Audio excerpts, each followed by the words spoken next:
सतनाम वाहिगुरु।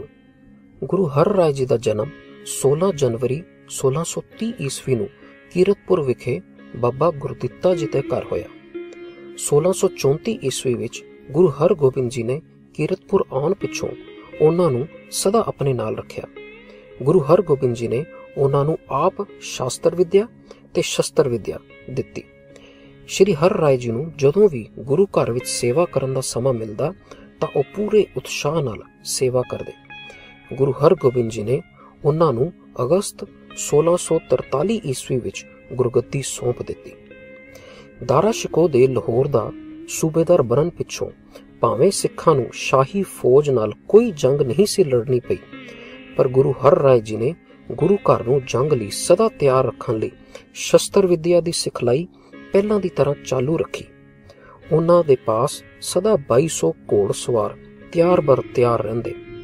उन्हां ने कीरतपुर दे नेड़े पतालगढ़ किला भी उसारिया सी, जिस विच हर समय गोला बारूद तैयार रखिया जांदा सी। तीजे पहर गुरु जी शस्त्र पहन के घोड़े उपर असवार होके सिखां नूं नाल लैके जंगल विच शिकार खेडन जांदे, तां जो पहाड़ी लोकां दे दिलां विच सिखां नूं देख के निडरता पैदा होवे ते उन्हां नूं अपने आप दी होंद दा अनुभव होवे। गुरु जी ने कीरतपुर विच एक बहुत वड्डा दवाखाना खोलिया, जिस विच चंगे वैद रखे ते देश भर दियां दवाइयां मंगवा के रखियां। हर लोड़वंद दा मुफ्त इलाज किया जांदा। धर्मशालावां ते प्रचार अस्थानां उपर जिथे पहलां लंगर मिलदा सी, गुरु जी ने उन्हां नूं मुफ्त इलाज करन दी आग्या कर दित्ती। इस तरह कीरतपुर दा दवाखाना देश भर विच प्रसिद्ध हो गया। शाहजहां नूं अपने वड्डे पुत्र दारा शिकोह नाल बहुत प्यार सी। उसदे छोटे पुत्र औरंगजेब लई इह सहारना मुश्किल सी। उसने दारा शिकोह नूं खत्म करन लई एक दिन उसदे लांगरी पासों उसदे खाने विच एक शेर दी मुछ दे वाल खुआ दिते, जिस नाल दारा शिकोह दा पेट खराब हो गया। शाही हकीमा उसका बहुत इलाज किया, पर वह ठीक ना होया। हकीमा ने शाहजहां नूं कीरतपुर दे दवाखाने तो दवा मंगवाउण दी सलाह दित्ती। शाहजहां ने कहा, जिन्हां दे खिलाफ मैं फौजा भेजदा रहा हां, उन्हां पासों दवा किवें मंगा। पीर हसन अली ने कहा, गुरु नानक दे घर दा किसे नाल कोई वैर नहीं, वह सदा दूजे दा भला करदा है। तुसी दारा शिकोह दी जान बचाउण लई उन्हां पासों दवा मंगवा लवो। शाहजहां ने गुरु जी दे नां चिट्ठी लिख के अपने खास आदमी राहीं कीरतपुर भेजी। गुरु जी ने चिट्ठी मिलन उपर लोड़ींदी दवा शाहजहां नूं भेज दित्ती। उस दवा दे लैण नाल दारा शिकोह दे पेट दा रोग दूर हो गया। दारा शिकोह गुरु जी दा धन्नवाद करन लई कीमती भेटावां लैके आप कीरतपुर भी हाज़र होया। इस साखी विच असीं समझिया कि जिथे गुरु घर हर समय शस्त्रधारी होके मनुखी हक्कां दी राखी वास्ते तैयार जंग लई तैयार बर तैयार रहिंदा सी, उत्थे ही बगैर किसी वैर विरोध दे लोड़वंद दी मदद लई भी सदा तत्पर रहिंदा सी। पर अज असीं ना सिर्फ राजनीतिक पक्षों कमजोर हो गए हां, बल्कि पंथ दा पैसा लोड़वंदां दी मदद नालों गुरुद्वारियां ते संगमरमर ਅਤੇ ਰੱਜੇ ਹੋਇਆਂ ਨੂੰ ਲੰਗਰ ਖਵਾਉਣ ਵਿੱਚ ਹੀ ਵਿਅਰਥ ਹੋ ਰਿਹਾ ਹੈ।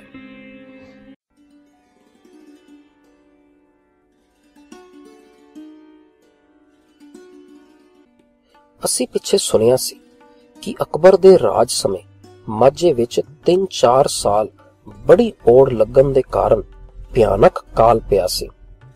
ਗੁਰੂ ਅਰਜਨ ਸਾਹਿਬ ਨੇ ਮਾਝੇ ਦੇ ਪਿੰਡ ਵਿੱਚ ਜਾ ਕੇ ਲੋੜਵੰਦੀਆਂ ਨੂੰ मायक सहायता दे दे के खूह लवाए सन। इस काल दा असर जदों लाहौर शहर उत्ते पिया तां सतगुरु जी 8 महीने लाहौर रह के दुखियां दी हर तरह मदद करते रहे। यही कारण सी कि अकबर दे दिल विच गुरु घर वास्ते बहुत आदर सत्कार सी। असी ये भी जानिया सी कि जहांगीर दे वक्त लाहौर अते कश्मीर विच गिलटी ताप ने बड़े आहू लाहे सन। गुरु हर गोबिंद साहब कश्मीरियां दी मदद करन लई कश्मीर गए सन। उत्थे 1 साल दे करीब उन्हां लोकां दी ओह हर तरह सहायता करते रहे सन। फिर लाहौर आके भी सतगुरु जी ने बीमारी का शिकार हो रहे गरीबां दी मदद कीती सी। कश्मीर अते माझे विच इसे करके गुरु हरगोबिंद साहब बड़े हरमन प्यारे हो गए सन। हुण शाहजहां दे राज समय भी हिंदुस्तान विच भारी काल पिया, पहला दखन विच, फिर कश्मीर विच अते फिर पंजाब विच। कश्मीर विच तां बहुती वरखा ने फसल मार कर दित्ती। दखन अते पंजाब विच ओड़ ने लोकां नूं भारी मुसीबत दित्ती। शाहजहां ने पंजाब विच नहरां पुटाण दे यतन तां कीते, पर फिर भी सन 1646 विच इत्थे काल पै ही गया। 3 कु साल बड़ी ओड़ लगी रही। जिथे जिथे इस ओड़ ने तबाही मचाई, लोग रोटी दी एक एक बुरकी तो तरसन लगे। शाहजहां ने शाही खजाने विचों 40,000 रुपया दे के 10 लंगर खुलवाए सन, पर इतनी थोड़ी रकम नाल अते फिर सरकारी हाकमां दी राही वरती रकम नाल काल पीड़तां दी कितनी को सहायता हो सकदी सी।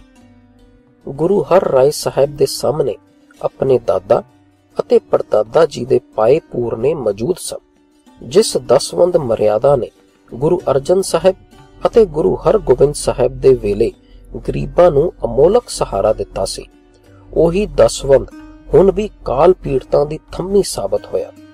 सिखां दी गिनती भी अगे नालों बहुत वध चुकी सी। होर प्रांतां विचों सुखी वसदे सिखां ने दिल खोल के माया भेजी, जो गुरु हर साहब ने काल पीड़तां दी मदद वास्ते वरती। गुरु हर राय साहब दा हिरदा अत दर्जे दा कोमल सी। सिख इतिहास विच एक थां जिक्र आउंदा है कि छोटी उम्रे एक दिन आप कलियां वाला कुर्ता पा के बगीचे विच टहल रहे सन। कुर्ते दे छोहन नाल कुछ फुल टानियां नालों टुट गए। उस दिन तो सदा अपने पहने कपड़ियां नूं ध्यान नाल सांभ सिकर के ही बगीचे विच फिरिया करते सन, ताकि कोई कली डिग ना पए। जिस हिरदे विच फुल्लां वास्ते इतनी कोमलता सी, ओ हिरदा संसार बगीचे ते जीवां वास्ते तां प्यार नाल नक्का नक भरपूर सी। आप कई अमोलक दुर्लभ दवाइयां सदा अपने पास रखन दा प्रबंध करी रखदे सन, जिन्हां नाल कई रोगियां दे असाध रोग दूर हो जांदे सन। शाहजहां दे वड्डे पुत्र दारा शिकोह नूं भी जदों खाने विच शेर दी मुछ दा वाल खवा दिता गया सी, तां उस दे अजीरण रोग लई दवाई गुरु हर राय साहब पासों ही मिली सी। इस साखी नाल एक वार फिर पक्का हो जाता है कि मुश्किल विच फसी आम लुकाई दी सेवा गुरु नानक दे घर दा मुढ़ला असूल है। इसे नूं ही तां वंड छकना कहंदे ने। इसे गुण तो प्रभावित होके लोकां ने वड्डी गिनती विच सिक्खी धारण कीती। गुरु साहब ने आप पूरने पाके सानू समझाया कि दसवंध दी माया किथे किथे खर्च कीती जा सकती है। पहला, धर्म प्रचार दे कारजां वास्ते। दूसरा, कौम दी राजनीतिक ताकत वधाउण वास्ते। अते तीसरा, लोड़वंदां दी हर संभव सहायता वास्ते।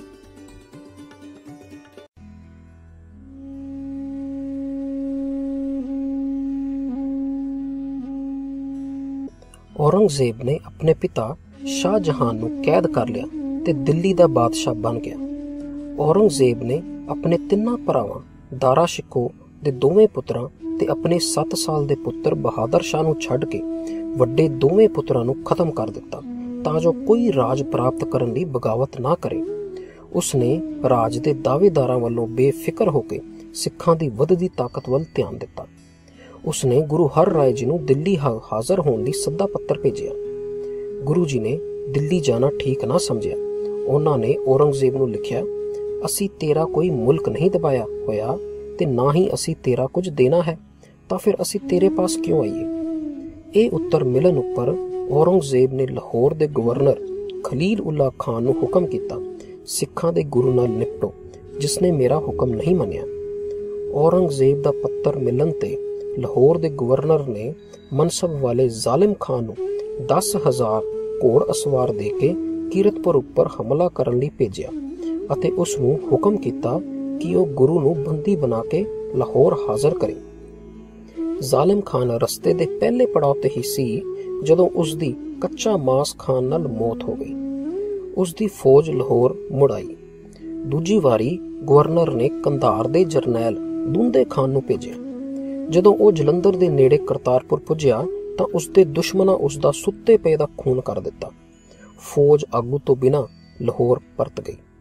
ਤੀਜੀ ਵਾਰੀ ਲਾਹੌਰ ਦੇ ਗਵਰਨਰ ਨੇ ਸਹਾਰਨਪੁਰ ਦੇ ਨਾਹਰ ਖਾਨ ਨੂੰ ਕੀਰਤਪੁਰ ਉੱਪਰ ਚੜ੍ਹਾਈ ਕਰਨ ਲਈ ਭੇਜਿਆ। ਰਸਤੇ ਵਿੱਚ ਉਸ ਦੀ ਫੌਜ ਵਿੱਚ ਹੈਜ਼ੇ ਦੀ ਬਿਮਾਰੀ ਫੈਲ ਗਈ। ਉਸ ਦੀ ਬਹੁਤ ਸਾਰੀ ਫੌਜ ਬਿਮਾਰੀ ਦਾ ਸ਼ਿਕਾਰ ਹੋ ਗਈ। ਰਹਿੰਦੀ ਫੌਜ ਨੇ ਅੱਗੇ ਜਾਣ ਤੋਂ ਨਾ ਕਰ ਦਿੱਤੀ।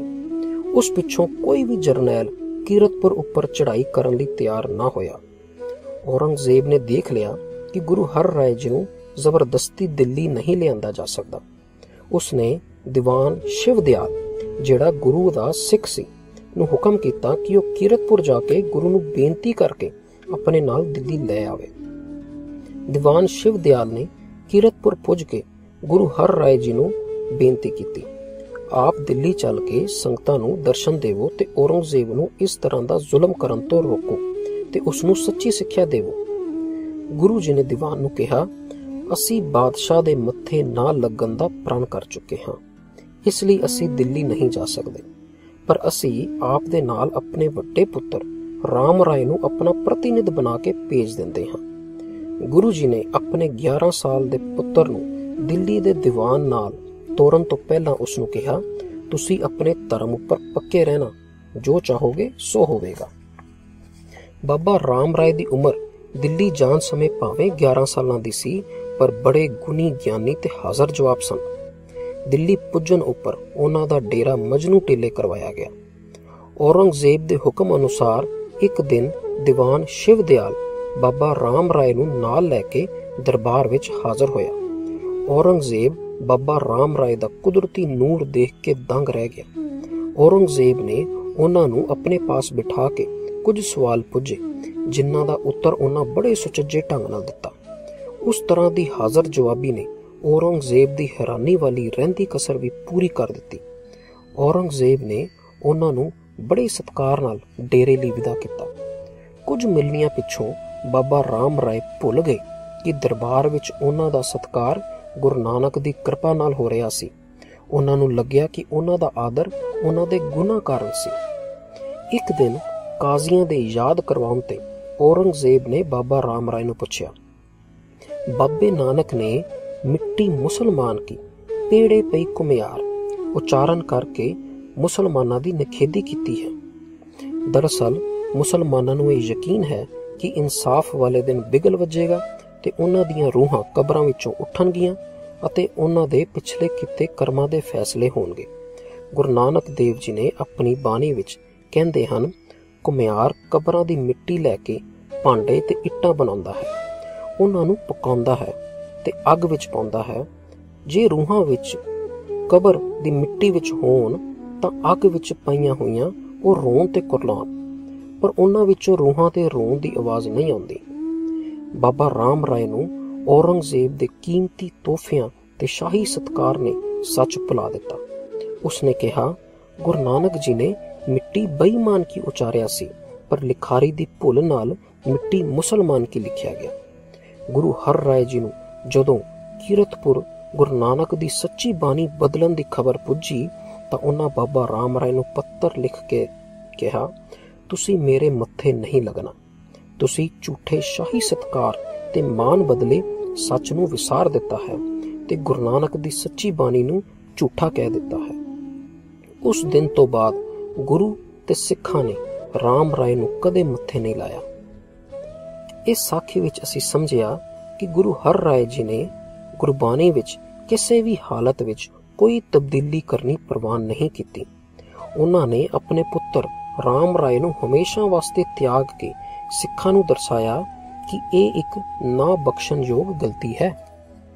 ਪਰ ਅੱਜ ਜਦੋਂ ਡੇਰੇਦਾਰ ਗੁਰਬਾਣੀ ਵਿੱਚ ਗੁਰੂ ਜਾਂ ਪਰਮੇਸ਼ਰ ਵਾਸਤੇ ਆਏ ਸ਼ਬਦ ਜਿਵੇਂ ਸੰਤ ਬ੍ਰਹਮ ਗਿਆਨੀ ਨੂੰ ਆਪਣੇ ਨਾਂ ਨਾਲ ਜੋੜ ਕੇ ਭਰਮ ਪਾਉਂਦੇ ਨੇ ਤਾਂ ਇਹ ਸਾਰੇ ਰਾਮ ਰਾਏ ਦੇ ਚੇਲੇ ਹੀ ਜਾਪਦੇ ਨੇ। ਵਾਹਿਗੁਰੂ ਜੀ ਕਾ ਖਾਲਸਾ, ਵਾਹਿਗੁਰੂ ਜੀ ਕੀ ਫਤਿਹ।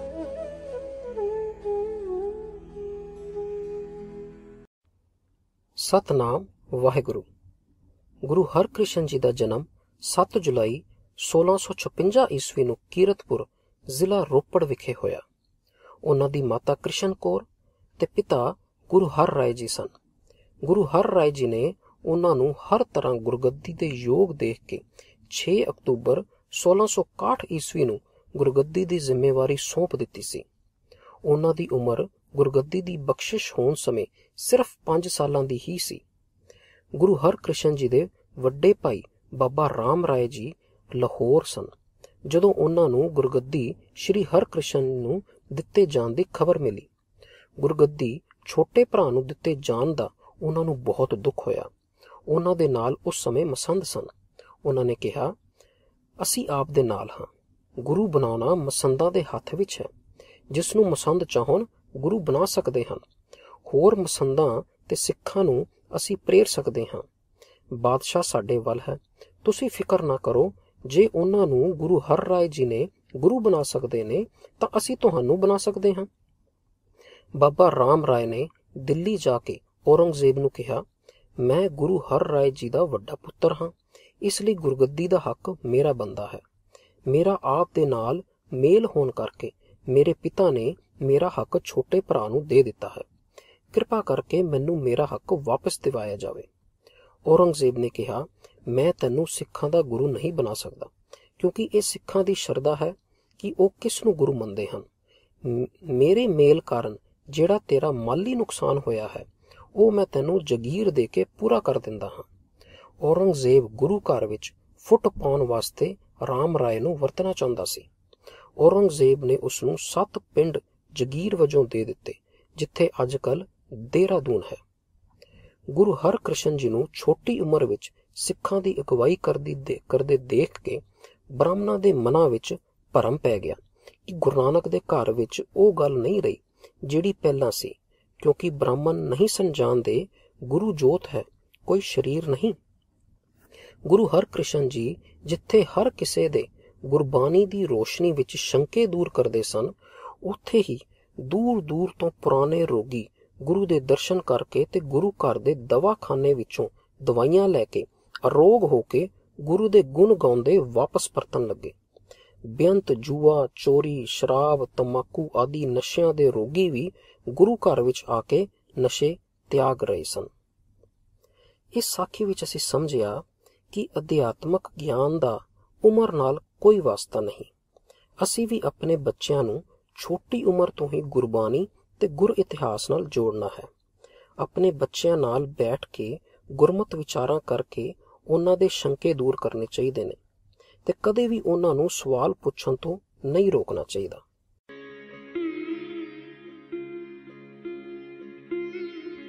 ਬਾਲ ਉਮਰ ਵਿੱਚ ਗੁਰੂ ਹਰਕ੍ਰਿਸ਼ਨ ਜੀ ਦੇ ਗੁਰੂ ਬਣਨ ਤੋਂ ਔਰੰਗਜ਼ੇਬ ਨੇ ਸੋਚਿਆ ਕਿ ਇਹ ਵਧੀਆ ਮੌਕਾ ਹੈ ਸਿੱਖੀ ਤੇ ਰੋਕ ਲਗਾਉਣ ਦਾ। ਰਾਮ ਰਾਏ ਨੂੰ ਔਰੰਗਜ਼ੇਬ ਨੇ ਪਹਿਲਾਂ ਹੀ ਆਪਣੇ ਵੱਲ ਕਰ ਲਿਆ ਸੀ। ਔਰੰਗਜ਼ੇਬ ਨੇ ਅੰਬਰ ਦੇ ਰਾਜਾ ਜੈ ਸਿੰਘ ਨੂੰ ਹੁਕਮ ਕੀਤਾ ਕਿ ਉਹ ਕਿਸੇ ਤਰ੍ਹਾਂ ਗੁਰੂ ਨੂੰ ਦਿੱਲੀ ਵੱਲ ਬੁਲਾਵੇ ਅਤੇ ਉਸ ਦੇ ਨਾਲ ਮੁਲਾਕਾਤ ਕਰਾਵੇ। ਮਿਰਜ਼ਾ ਰਾਜਾ ਜੈ ਸਿੰਘ ਗੁਰੂ ਘਰ ਦਾ ਬਹੁਤ ਸ਼ਰਧਾਲੂ ਸੀ। ਉਸਨੇ ਆਪਣੇ ਦੀਵਾਨ ਪਰਸਰਾਮ ਨੂੰ 50 ਘੋੜ ਸਵਾਰ ਦੇ ਕੇ ਕੀਰਤਪੁਰ ਤੋਂ ਗੁਰੂ ਜੀ ਨੂੰ ਨਾਲ ਲੈ ਕੇ ਆਉਣ ਲਈ ਭੇਜਿਆ। ਦੀਵਾਨ ਪਰਸਰਾਮ ਨੇ ਕੀਰਤਪੁਰ ਪੁੱਜ ਕੇ ਗੁਰੂ ਜੀ ਅੱਗੇ ਬੇਨਤੀ ਕੀਤੀ। ਆਪ ਨੂੰ ਮਿਰਜ਼ਾ ਰਾਜਾ ਜੈ ਸਿੰਘ ਨੇ ਦਿੱਲੀ ਪੁੱਜ ਕੇ ਦਰਸ਼ਨ ਦੇਣ ਦੀ ਅਰਜ਼ ਕੀਤੀ ਹੈ। ਗੁਰੂ ਜੀ ਨੂੰ ਦਿੱਲੀ ਦੇ ਸਿੱਖਾਂ ਦੇ ਵੀ ਸੁਨੇਹੇ ਮਿਲੇ ਸਨ ਜੋ ਚਾਹੁੰਦੇ ਸਨ ਕਿ ਗੁਰੂ ਸਾਹਿਬ ਦਿੱਲੀ ਆਣ। ਗੁਰੂ ਜੀ ਬੇਨਤੀ ਪ੍ਰਵਾਨ ਕਰਕੇ ਦਿੱਲੀ ਜਾਣ ਲਈ ਤਿਆਰ ਹੋ ਗਏ।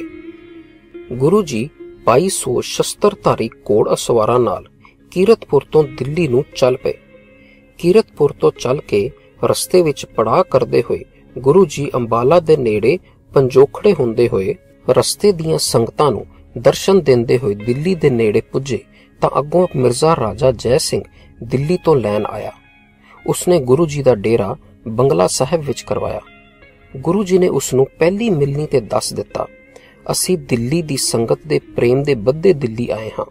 ਅਸੀਂ ਔਰੰਗਜ਼ੇਬ ਦੇ ਮੱਥੇ ਕਿਸੇ ਹਾਲਤ ਵਿੱਚ ਵੀ ਨਹੀਂ ਲੱਗਣਾ। ਮੈਂ ਅਤਿਆਚਾਰ ਕਰਨ ਵਾਲੇ ਬਾਦਸ਼ਾਹ ਦੇ ਮੱਥੇ ਨਹੀਂ ਲੱਗਣਾ ਚਾਹੁੰਦਾ।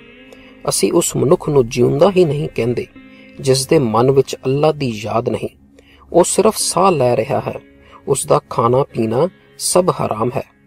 मिर्जा राजा जय सिंह नूं जिवें गुरु जी ने कहा सी, उसे तरह ही उसने औरंगजेब नूं जाके दस दिता। औरंगजेब इस सुन के बहुत हैरान होया कि गुरु जी उसदे मत्थे नहीं लगना चाहते, जदों कि वो खुद उन्हां नूं मिलण लई सद्दे भेजदा सी। कुछ चिर बाद गुरु जी ने देख लिया कि बंगला साहब टिकाना ठीक नहीं सी, क्योंकि औरंगजेब कदे भी उत्थे आ सकदा सी। उन्हां ने सिखां नाल सलाह करके भाई कल्याणा जी दी धर्मशाला जाके डेरे लगा लए। ये धर्मशाला शहर दे विचकार सी। उन्हां दिनां विच दिल्ली विच चेचक दा रोग फैलिया होया सी। गुरु साहब अपने सिखां नाल रल के रोगियां दी सेवा विच दिन रात लगे रहिंदे। अनेकां ही रोगी गुरु साहब तो इलाज करवा के ठीक होण लग पे। ये खबर दिल्ली विच फैल गई कि सिखां दा गुरु दुखियां दी बाह पकड़न वास्ते आप दिल्ली विच मौजूद है। दुखियां रोगियां दियां गुरु जी दे दर्शन करन लई भीड़ लगन लग पई। सारा सारा दिन बीमारां विच रह के चेचक दी बीमारी ने गुरु साहब नूं भी आ घेरिया। बीमारी दा असर बहुत ज्यादा सी। गुरु साहब ने समझ लिया कि उन्हां दा अंत समा हुण नेड़े है। गुरु साहब ने सारे मौजूद सिखां नूं पास बुलवाया अते उन्हां नूं दस दिता कि उन्हां दा समा पूरा हो गया है, अते कहा गुरु बाबा बकाले, जिसदा भाव सी अगला गुरु बाबा बकाले पिंड विच है। 30 मार्च 1664 ईस्वी नूं ਉਹ ज्योति जोत समा गए।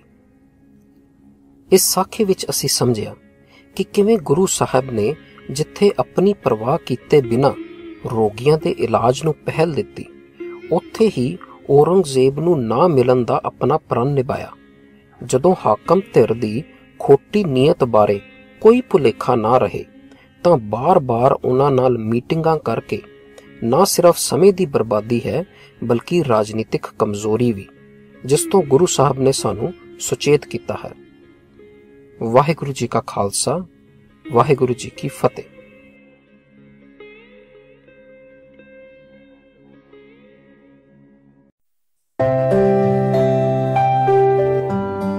अमृतसर के एक छोटे से गांव कत्थू नंगल में एक बालक का जन्म हुआ, जो आगे चलकर श्री गुरु नानक देव जी का सबसे प्रिय सेवक बना। बचपन में जहां बच्चे खेल कूद में लगे रहते, वहीं यह बालक ईश्वर प्राप्ति के साधन ढूंढता। पहले पातशाही श्री गुरु नानक देव जी से लेकर छठी पातशाही श्री गुरु हरगोबिंद जी के दर्शन दीदार करना, 5 गुरुओं की गुरुगद्दी की रस्म निभाना और 113 वर्ष गुरुओं की सेवा में तत्पर रहना, फिर भी लेश मात्र भी अहंकार न होना। हम बात कर रहे हैं पूर्ण ब्रह्म ज्ञानी पुत्रों के दानी बाबा बुड्ढा जी की। इस वीडियो में बाबा बुड्ढा जी के जीवन से जुड़ी कुछ खास घटनाओं को हम आपके साथ साझा करने जा रहे हैं। बाबा बुड्ढा जी का जन्म। बाबा बुड्ढा जी का जन्म 1506 ईस्वी को कत्थू नंगल जिला अमृतसर में पिता सुग्गा जी रंधावा और माता गोरा जी के घर हुआ। बचपन में आपका नाम भाई बूढ़ा रखा गया। आपकी माता बड़ी धार्मिक थी, जिसका प्रभाव आपके ऊपर भी पड़ा। कुछ समय पश्चात आप परिवार सहित गांव रामदास में आकर बस गए। हर वर्ष आपके प्रकाश पुरब पर देश विदेश से संगतें आपके गुरुद्वारे श्री जन्म स्थान बाबा बुड्ढा जी साहिब में दर्शन करने आती हैं, जो कि कत्थू नंगल में स्थित है। कैसे पड़ा बाबा बुड्ढा जी का नाम? कहते हैं कि एक बार श्री गुरु नानक देव जी धर्म का प्रचार करते हुए भाई मर्दाना जी के साथ बाबा बुड्ढा जी के गांव रामदास पहुंचे। भाई बूढ़ा जी रोज की तरह भैंसे चरा रहे थे, तभी उनकी नजर गुरु नानक देव जी पर पड़ी। गुरु जी के तेजस्वी मुख को देखकर भाई बूढ़ा बहुत प्रभावित हुए। वह तुरंत ही घर जाकर गुरु जी के लिए दूध और भोजन लेकर आए। भाई मर्दाना रबाब बजाते और गुरु नानक देव जी शब्द गायन करते। वह 12 साल का बालक भाई बूढ़ा रोज बड़े आनंद से सत्संग सुना करते। गुरु जी के लिए भोजन लाना और सत्संग सुनना उनकी रोज की दिनचर्या बन गई। एक दिन उस बालक ने गुरुजी से पूछा, हे गुरुजी, भोजन करने से तन की भूख तो शांत होती है, परंतु मन की भूख कैसे शांत हो सकती है? छोटे से बालक के मुख से ऐसी बातें सुनकर गुरुजी ने हैरानी से उसकी ओर देखकर पूछा कि तुम्हारे खेलने कूदने के दिन हैं और बातें तुम बूढ़ों वाली कर रहे हो। तब बूढ़ा जी कहने लगे, एक बार कुछ हाकिमों के सिपाही अपने घोड़ों के साथ हमारे खेतों में आ गए और खेतों में घुसकर पक्की फसलों को तोड़कर अपने साथ ले गए और कच्ची फसलों को घोड़ों ने अपने पैरों तले रोन दिया। मेरे पिताजी यह सब देखते रह गए पर कुछ कर न सके। इस घटना ने मेरे ऊपर बहुत प्रभाव डाला और मेरे मन में विचार आया कि जैसे कच्ची फसलों को घोड़ों ने अपने पैरों तले दबा दिया, वैसे ही मौत का कोई भरोसा नहीं, बचपन में भी आ सकती है और मनुष्य जन्म बिना भक्ति के कहीं बर्बाद ना हो जाए। उस बालक के मुख से ऐसे वचन सुनकर गुरुजी ने उन्हें उपदेश देकर उसकी शंका दूर की और कहा, अब से तुम्हारा नाम बाबा बुड्ढा है, सभी लोग तुम्हें बाबा बुड्ढा के नाम से जानेंगे। अपने आसन से उठकर गुरुजी ने बाबा बुड्ढा जी को बड़े ही प्यार से अपने गले लगाकर कहा, बुड्ढिया, तेरे तो ओला कदे ना होसी, अर्थात मैं तुझसे अलग कभी नहीं होऊंगा और किसी भी रूप में मेरे दर्शन तुम्हें हमेशा होंगे। बाबा बुड्ढा जी का गुरु नानक देव जी के साथ करतारपुर जाना। बाबा बुड्ढा जी को गुरु नानक देव जी के साथ रहकर सत्संग करना बहुत अच्छा लगता था। वे गुरु जी से बहुत प्रभावित हो चुके थे, इसलिए उन्होंने गुरु जी के साथ ही बाकी जीवन बिताने का मन बना लिया। बाबा बुड्ढा जी के घर छोड़कर करतारपुर जाने के बाद सुनते ही उनके माता पिता गुरु जी से बात करने आए। तब गुरु जी ने कहा कि तुम्हारा बालक अब बाबा बुड्ढा बन चुका है और इस बालक की बहुत लंबी आयु होगी। यह अपना सारा जीवन गुरु घर की सेवा करके बड़ा ही नाम कमाएगा। ऐसे शब्द सुनकर उनके माता पिता जी ने बालक को गुरु जी को ही सौंप दिया। बाबा बुड्ढा जी गुरु नानक जी के साथ करतारपुर पाकिस्तान चले गए। वहाँ पर वे खेती बाड़ी करते, गुरमुखी की विद्या हासिल करके सदा गुरबानी सिमरन में लगे रहते और आई संगत की सेवा करते। हम सब कह सकते हैं कि बाबा बुड्ढा जी ने गुरु नानक देव जी के उपदेश किरत करो, नाम जपो और वंड छको को पूर्ण रूप से अपने जीवन में अपनाया। बाबा बुड्ढा जी का विवाह। बाबा बुड्ढा जी के माता पिता जी ने गुरु नानक देव जी से आज्ञा लेकर अपने पुत्र बाबा बुड्ढा जी को अपने गांव वापस ले गए ताकि उनका विवाह करवा सके। तब उनकी उम्र 17 वर्ष की थी। अचल गांव की कन्या मेरवा के साथ बाबा बुड्ढा जी का विवाह संपन्न किया गया। माता पिता ने सोचा था कि अब विवाहित होने पर बाबा बुड्ढा जी घर में ही रहेंगे, परंतु बाबा जी की प्रीति तो सतगुरु जी के साथ लग चुकी थी। सो वे वापस करतारपुर आकर सतगुरु जी और संगत की सेवा में जुट गए और अपने घर कभी कभी जाया करते। दूसरी पातशाही से छठी पातशाही तक गुरुगद्दी की रस्म का सौभाग्य। बाबा बुड्ढा जी की सादगी, निष्ठा और सेवा भक्ति से खुश होकर गुरु नानक देव जी ने अपना शरीर त्यागने से पहले श्री अंगद देव जी की गुरुगद्दी की रस्म बाबा बुड्ढा जी से करवाई। गुरु नानक देव जी ने श्री अंगद देव जी के आगे 5 पैसे और नारियल की भेंट चढ़ाई और फिर उनकी परिक्रमा की। बाबा बुड्ढा जी ने श्री अंगद देव जी के माथे तिलक लगाकर उनकी परिक्रमा की। कहते हैं फिर श्री गुरु नानक देव जी ने गुरु अंगद देव जी के चरण स्पर्श किए और फिर बाबा बुड्ढा जी ने गुरु अंगद देव जी के चरण स्पर्श किए। इसके बाद सारी संगत ने श्री अंगद देव जी के चरण स्पर्श किए। गुरुगद्दी की यह परंपरा बाबा जी ने छठी पातशाही तक निभाई। पहले ग्रंथी की उपाधि। श्री गुरु अर्जुन देव जी ने श्री गुरु ग्रंथ साहिब के पहले प्रकाश पर बाबा बुड्ढा जी को सिखों के पवित्र गुरुद्वारे श्री हरमंदिर साहिब में पहला ग्रंथी नियुक्त किया।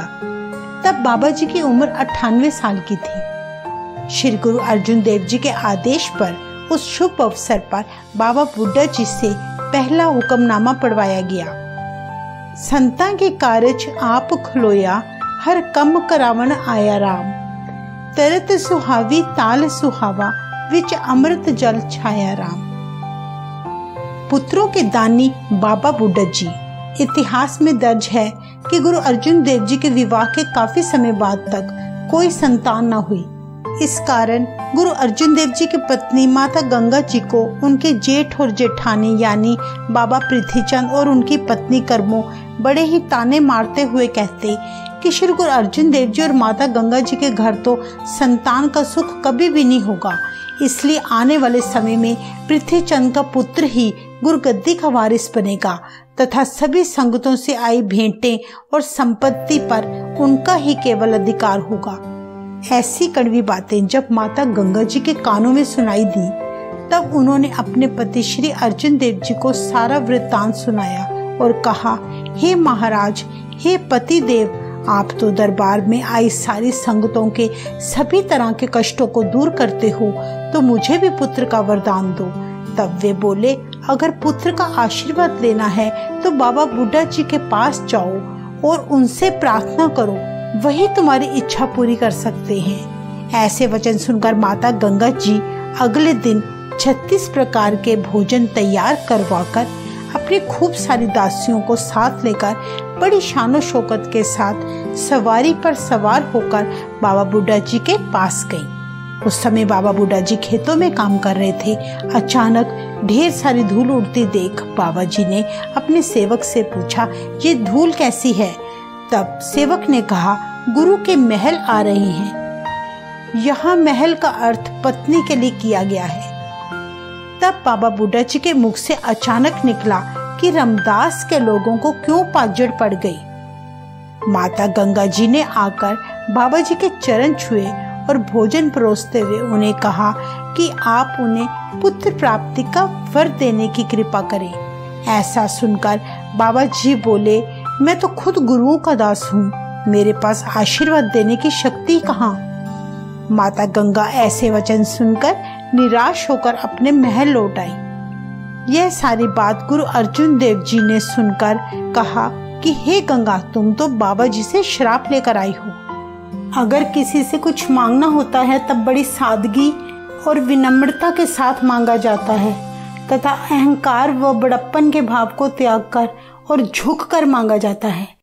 इसलिए अब अपने हाथों से चक्की में आटा पीसो और चने पीसकर मिस्सी रोटी बनाओ, फिर प्याज, अचार व लस्सी लेकर नंगे पांव पैदल जाकर बाबा जी को प्रेम पूर्वक भोजन छकाओ। अगले दिन माता जी भोजन लेकर नंगे पैर पैदल जब बाबा जी के पास पहुंची तो बाबा जी बोले, मुझे तो पहले ही बड़ी भूख लग रही थी, अच्छा हुआ जो तुम भोजन ले आई। उन्होंने भोजन करते समय प्याज को मुक्के से तोड़ते हुए कहा कि माता, तुम्हारे घर तेजस्वी प्रतापी बालक का जन्म होगा जो तुर्कों के सिर भी इस प्याज की तरह तोड़ देगा। ऐसा वर प्राप्त करने के बाद माता गंगा जी को बालक हरगोबिंद जी जैसा महाप्रतापी बालक प्राप्त हुआ। कहते हैं बाबा बुड्ढा जी के गुरुद्वारे अमृतसर में आज भी मिस्सी रोटी, अचार, प्याज और लस्सी का लंगर चलाया जाता है। बाबा बुड्ढा जी के द्वारा बालक हरगोबिंद जी की शिक्षा दीक्षा। बाबा बुड्ढा जी ने श्री गुरु अर्जुन देव जी के पुत्र को अपनी गोद में लेकर अरदास की और नाम दिया Shri Hargobind.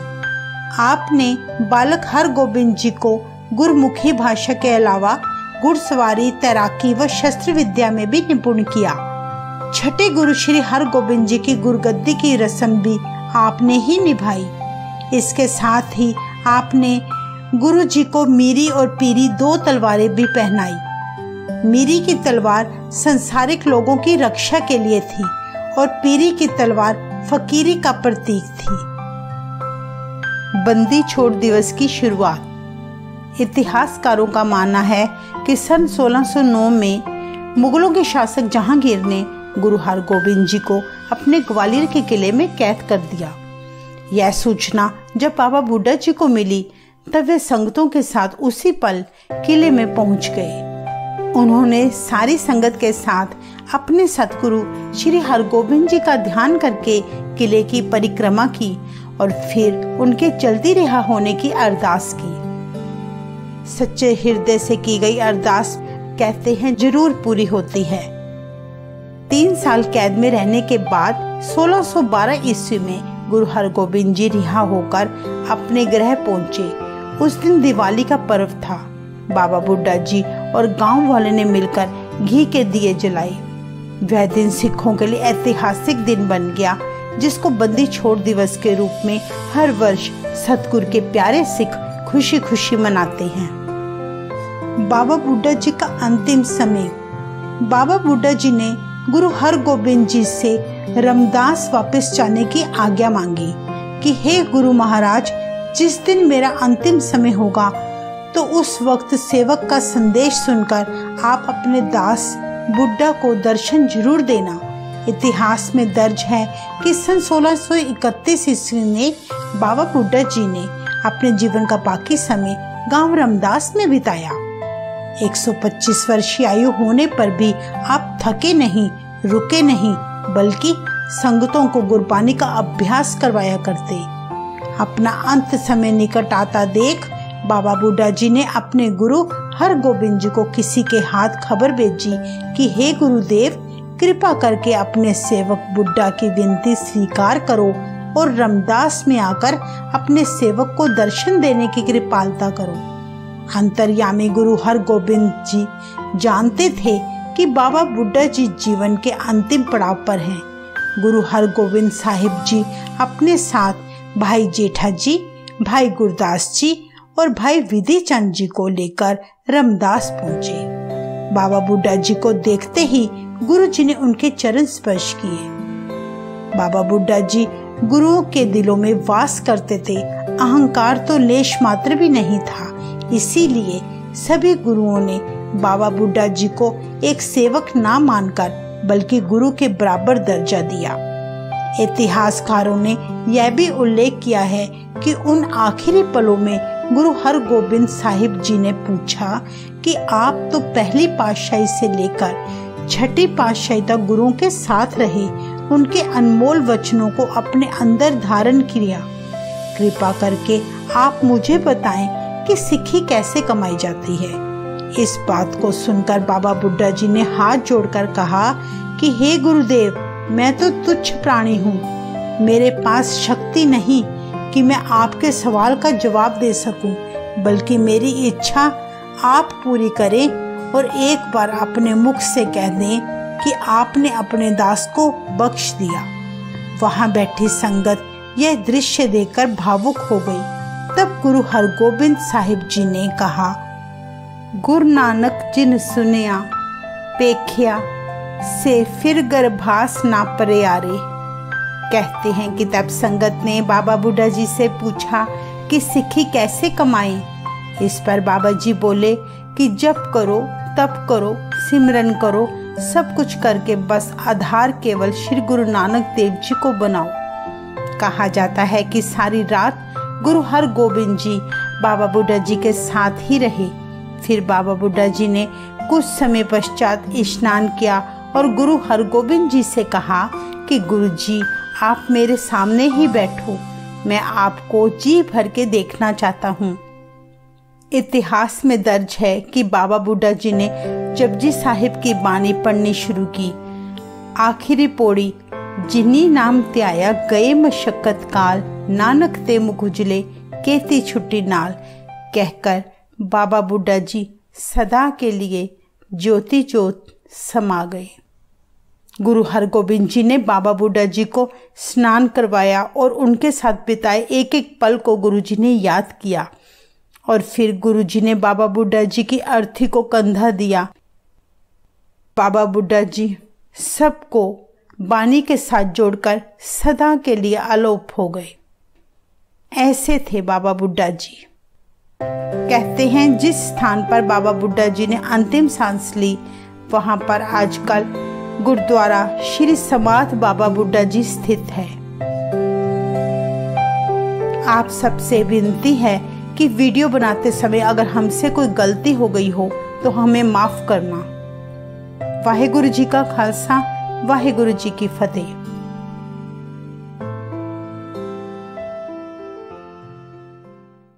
Parents, friends, and faculty of San Lorenzo. Please hold a student in your household. Perhaps it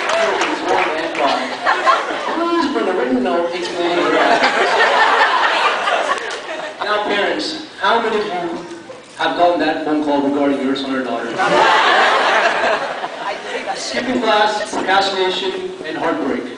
These are all parts of a standard high school life. Many of us came into Sandalwood thinking it would be like what we see in the movies. Because the high school jocks wearing their football jackets, and white students singing and dancing to class, and food fights breaking out into the calf. The case wasn't any different for us.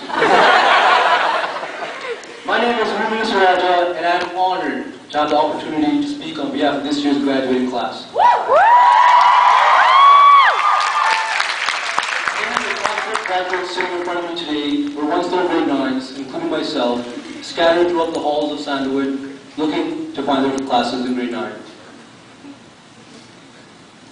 I just want to say congratulations to all the graduates for achieving this long-lasting goal.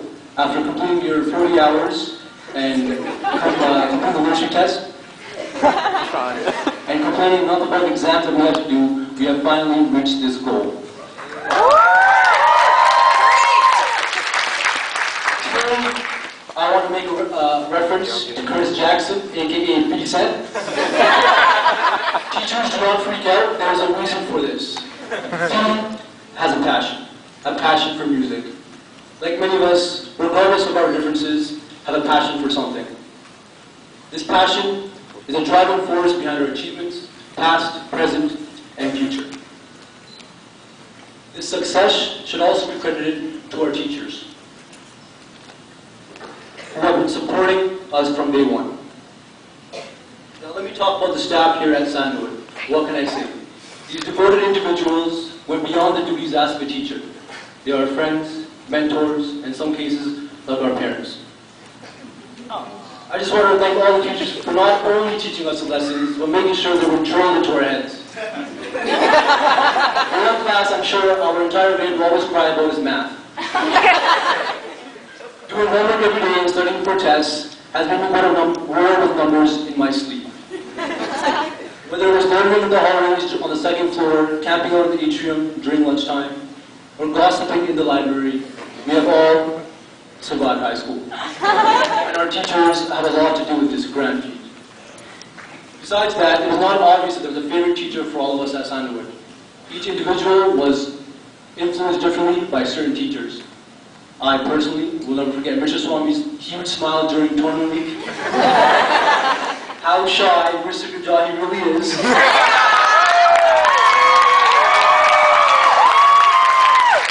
the smile of my friends, Mr. Edgersley and Mr. Shuri, when we won ROMSA last May. Of course, there's also the bad memories. I still have nightmares to this day with Miss Chow asking for my lanyard. However, the good memories will always be with us, starting off with our first carnival in grade 9, moving on to our various agility trips in grade 10, and finally to the semi-formal in grade 11, something we're all afraid to go to because of the older students.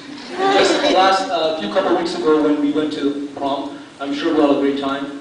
And of course, Montreal March Breakaway Tours. After all the partying, drama, and reckless fights, that trip really sealed our ties together as one graduating class. We as Arabian teenagers entered high school from different areas. Sunnyview, Treeline, Mountain Ash, we had no idea what we were doing. We were all separated by our superficial differences and labels. Take a look around right now. We've all lost something during these 4 years. Whether it was a close friend, our high school sweetheart, we have all grown and changed. The reality is, the chances of you seeing these people after this final day are very slim. I just have one wish. If there's anything that you ever wanted to tell someone, I hope you have the courage to do it today, because the chance of you doing this on another day is impossible. I know we all have our losses, but I can confidently say I would not regret any of these past 4 years or change it for anything. It has been said there are only 2 lasting gifts that our parents can give us, that we can give our children.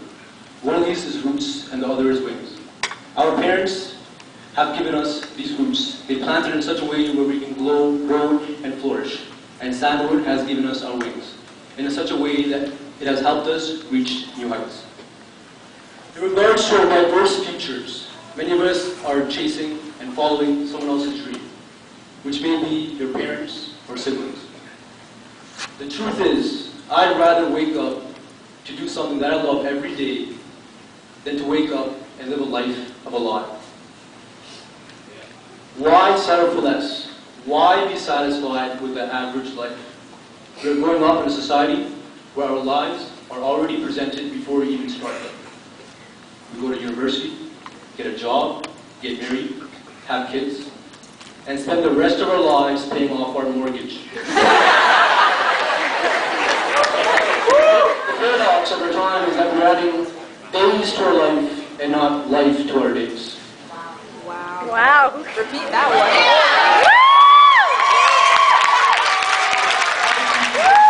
My dream was always to enter the trades. I love doing things hands-on, but like many parents, my mom would kill me if I told her I wanted to be a plumber. I'm sorry, Mom, I love you, but this is something you have to accept. It isn't fair that we have to decide what we're going to do for the rest of our lives at such a young age, but we are mature enough to know what we want. I'd like to take this moment to share a story with my fellow classmates that has been with me throughout my years of high school and still is today. I'm sharing this story with you tonight, hoping that it will have the same impact on you as it did with me.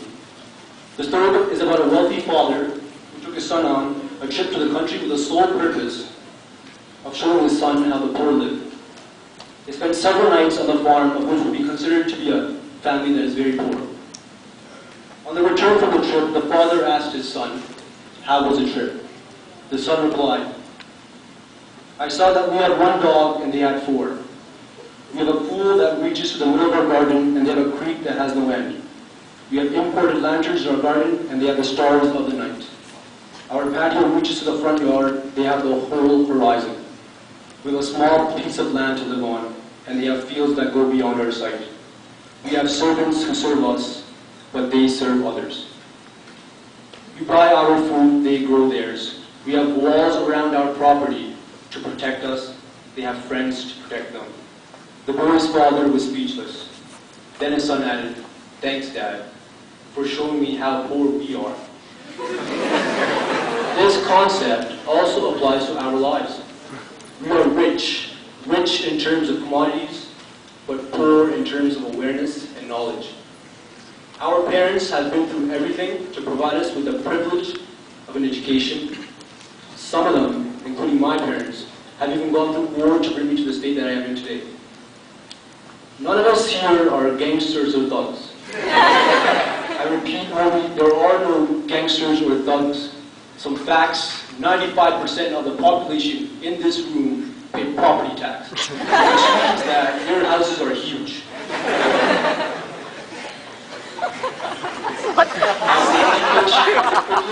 Because we are blessed to have loving, caring people that are surrounding us and supporting us every day. Our brother Prince was one of them. He's one of the nicest and well-rounded students at our school, always greeting you with his smile. He is here today in our hearts, alongside us with diploma in hand. So the next time that you think about not studying or saying, "I hate school," imagine all the children scattered across our world who would give up anything to be in your position. The message that I want to share with the graduates today is that we have been given all the opportunities in the world to become successful. And it is now in our hands to take advantage of these opportunities and succeed. I want all of you guys to ask yourselves, how far are you willing to take your passion? As Truman once said, "Just watch me," or "Just watch us."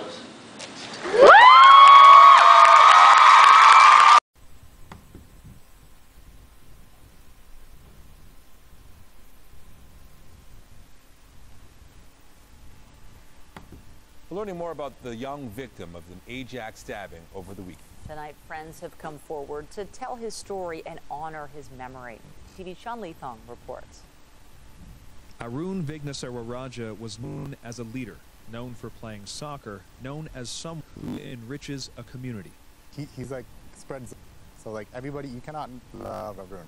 Originally from Brampton, Vignesarwa Raja was the valedictorian of Sandalwood Heights Secondary School. He was on the Dean's List in university. A star at SC Academy. In 2012, he was the youngest recruit for an international team of Tamil soccer players, Tamilam FA. He played in the NCAA and then for the University of Toronto, known as a leader long after his competitive days were over. Leading his players, leading the team, and not just our team, not just about our team, like the overall soccer community. Brendan Ramlingam has been a friend and teammate for 15 years, speaking at the request of Arun's family, whom he was close with. Today, they're all struggling. It's still disbelief. Like, I can't believe he's gone. He's still on all of my social medias. Like, I still have our last conversations, like looking at it. Like, you don't believe he's gone. On Saturday, around 2 in the morning, Arun was in the chest outside King's Castle Bar and Grill in Ajax, the 28-year-old dying shortly afterwards. A 33-year-old man has been charged with second-degree murder. Ramalingam says the incident was out of character. Arun's story was not supposed to end like this. What I look at now is like so much potential cut short, right? Like, you know, he would have been a prominent role model on our team. A lot of people had a lot of things to look forward to from Arun. Vignesarwa Raja was married last fall, working as a manager at Bell, and the last conversation he had with Brendan was about a new venture back on the pitch. About coaching and how he could get involved and, like, you know, what his steps were and what he was looking towards doing with our team and you know, inspiring the youth. A new dream never realized. A community builder lost a community now in mourning. Sean Lee Thong, CTV News.